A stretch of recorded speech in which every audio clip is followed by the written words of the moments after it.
white Umbrian. Oh yeah. Well, there was a girl there Massimo. who was resurrecting Falangina. Yeah, right. That was a really good fellow.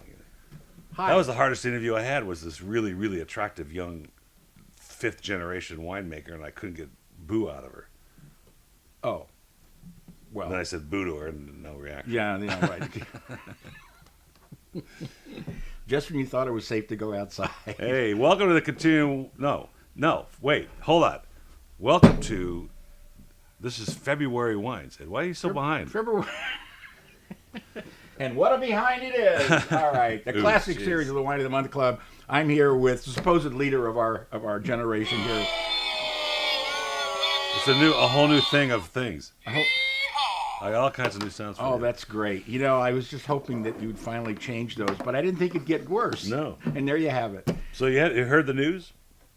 Yeah. We're starting a podcast, official podcast, twice a week. You and I are going to record the first one today, actually, at least test it out. And the podcasts are going to be on Tuesday. We're going to release the audio of all these interviews that we've done here at the Wine of the Month Club with these fancy and well-known winemakers. And then Thursday is going to be wine subjects. So we'll talk about stuff. We'll have Peter Coffin here. We'll have Patrick Farrell in here. Elizabeth Schweitzer, Master of Wine, in here. Well, she's Master of Song. But just having some fun conversation about it. Not trying to demystify it, just trying to really expose it, some of its business. We're going to talk today about business. Because I'm tired of seeing this crap on the marketplace. How do you really feel? Being sold as legit stuff, €1 wines, which is $1.15, $13 today, and bottling it, Linders, things like Saturday Night Live. Why would you buy a Saturday Night Live? Well, I guess I'm insulting anybody that bought some, but it was bad, for one, and two, what's the point? But we'll talk about that later. I tried to sign on to Naked Wines, and I got so upended on their website, I gave up, and I sent them a nasty email. I said, God, if your wines are as bad as your website, I wouldn't want them anyway. Anyway, so we're here, though, to discuss. This is the beginning of all our videos for today. We're going to use this footage as sort of the preamble, but we were talking about 40 years ago, so that'd be 1979. 1979. Yeah. So I'm now at SC. I've retired, so to speak, from the wine shop. But what was my dad featuring?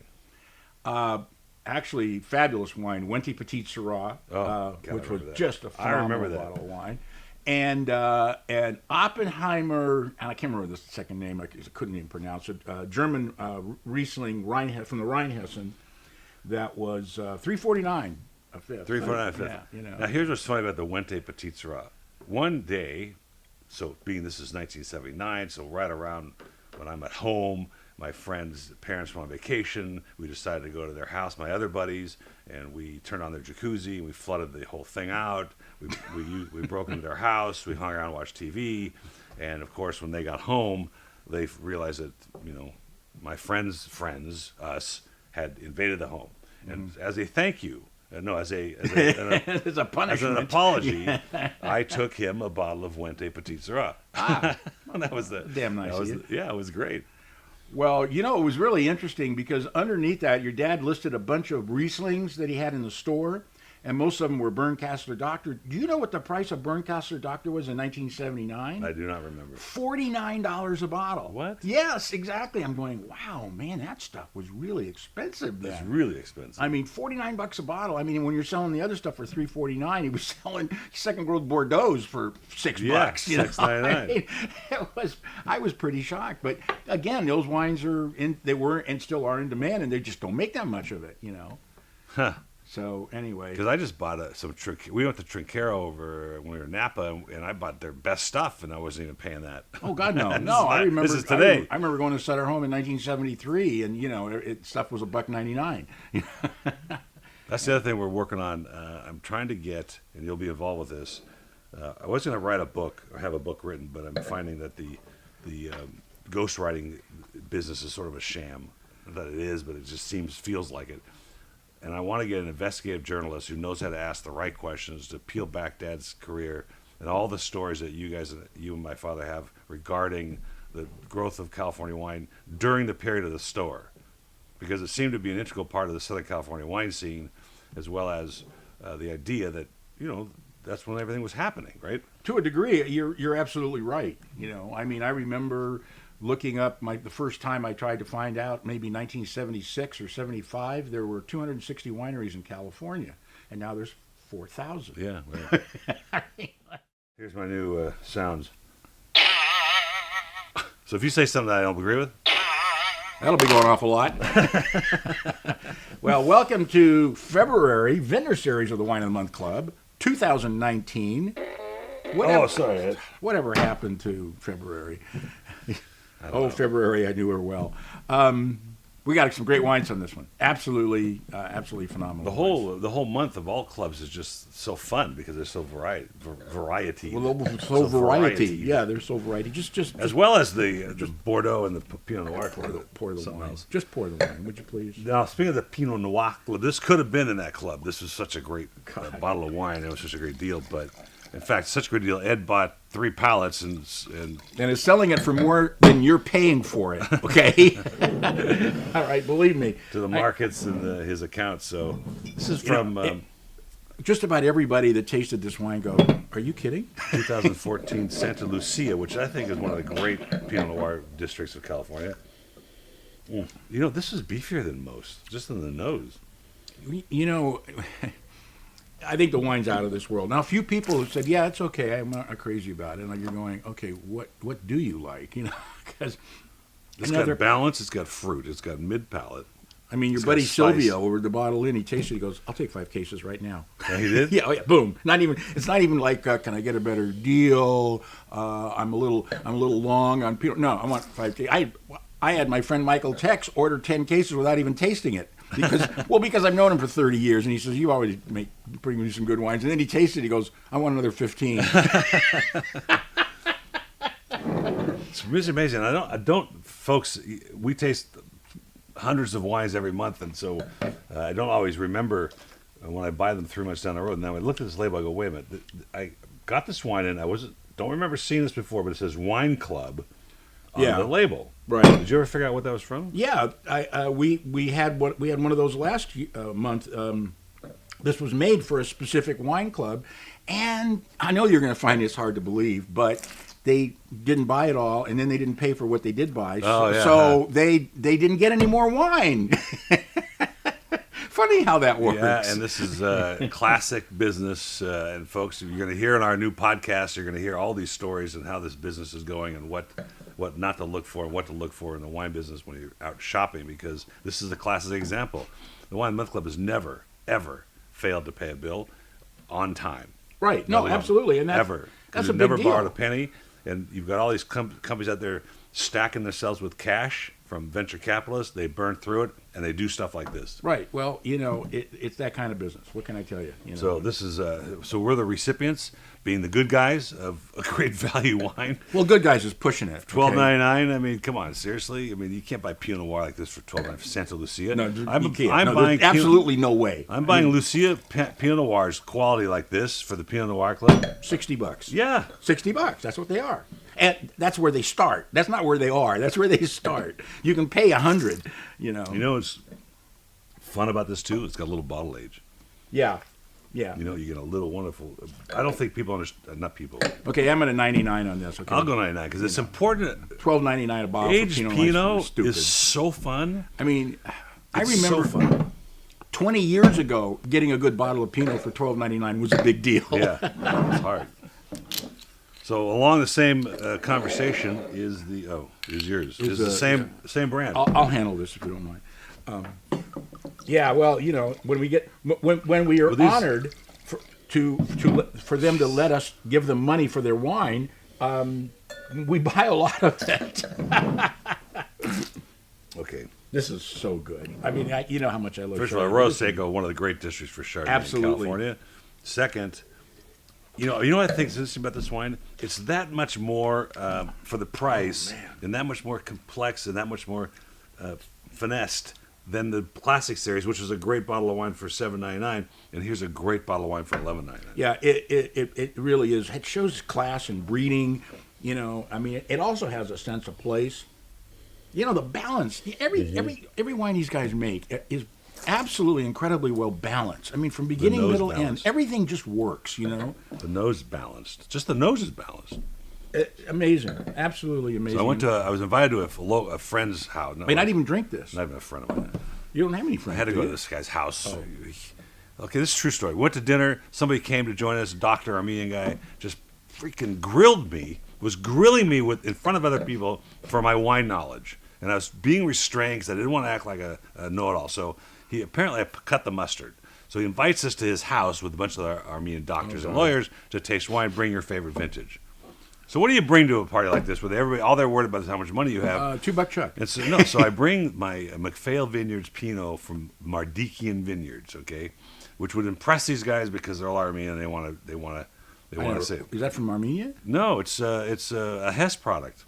Oh wow, okay. Okay, so beautiful wine. Okay, these guys bring a Magnum of Silver Oak Napa, 1994. The other guy brings Artemis from Stag's Leap, which I did not think was very good. No, I've never cared for that wine. So besides that, so another guy brings a wine he did make in Armenia. Okay, and Paul Hobbs is his consulting enologist. Well, then it's got to be good. Okay, and our Arani, which is the Armenian vinifera grape, is a tough grape to describe, but he had, the point I was trying to make is he had a stainless steel version, which I thought was very good, and they had the more expensive oaked version. Was this red? Yeah, red? Okay. Arani's a red grape. The oaked version was way out of balance. And he gets twice as much money. And I have to be honest with these guys. I can't bullshit them anymore. I'm tired of bullshitting them. I go, you know what, Vaya? He said, this is a nice bottle of wine. That's not so great for the price. Because it was unlike this one, it was totally out of balance because, put it in oak, it'll be better. Well, but, you know, that's been the rigor for decades, for crying out loud, you know.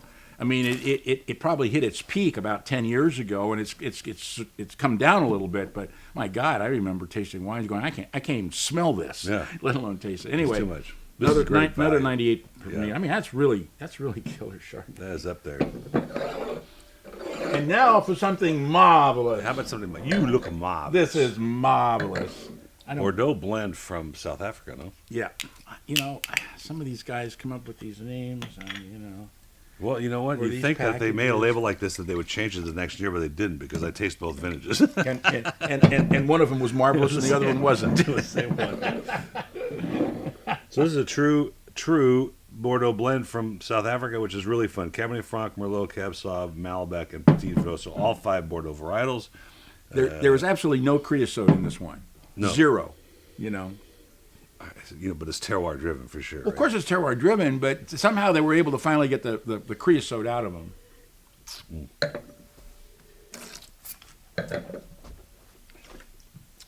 You know, wow, that does not taste like South Africa. Believe me. And the melding of the 5 grapes is so well done. This is really good. Yeah. Talk about that the whole is greater than the sum of its parts, right? Well, but that's what Bordeaux is. It's got a great. You realize that. I wish it was cork finished. Most of the great wines of the world are blends. Right. There are very few wines that are one varietal: Burgundy, Pinot Noir, and Chardonnay. Piedmont, Nebbiolo, but Tuscany, Rioja, Ribera del Duero—they're all blends. I mean, they can be one grape, but they're typically all blends. I'd love to decant this and have this with a big old charred steak. I'd love to throw this into a Bordeaux Cabernet tasting and see what people have to think about it, you know, because nobody would ever say South Africa, ever. No. Not one person. Maybe Peter Koff would say that, you know. But because he's it's not from him, but this wine is. That is absolutely incredible. This wine is marvelous. 98 for me. Simply marvelous. $12.99. That's killer. That's really killer for that kind of money. And the 14 was great, too. This is the 15, right? Which is not, don't forget they're 6 months ahead of us. It's still really, I mean, considering it's really a 15 and a half. This wine's got years ahead of it. It's got years tons to go. And your score would be, sir? Huh? 98. Okay. Yeah. Or Trey Bucari. You know what's fun about that? Wines, you spit the wine out, you've waited a few seconds. And it's still there. It's still there. Now, here's a fun wine. Ah, yeah. Paraje Altamira. Mm-hmm. We get Chilean Chardonnays, but not too many from Argentina. No. And here's the story behind this. And why you belong to the original Wine of the Month Club. Wow. So here's something that's very important to understand. We're going to talk about it in the podcast. You cannot scale up in the wine club business like this to millions of gallons or hundreds of thousands of gallons or even 50,000 gallons and expect to come up with deals like this. You can't do it because you're forced to buy huge volumes, and you can't just find huge volumes of unique wines like this. And why do I say that, Ed? I'm not sure, Paul. Because this came from a club that never started. They bought all the wines, and they've sourced very good wines. I was very impressed with the whole lineup.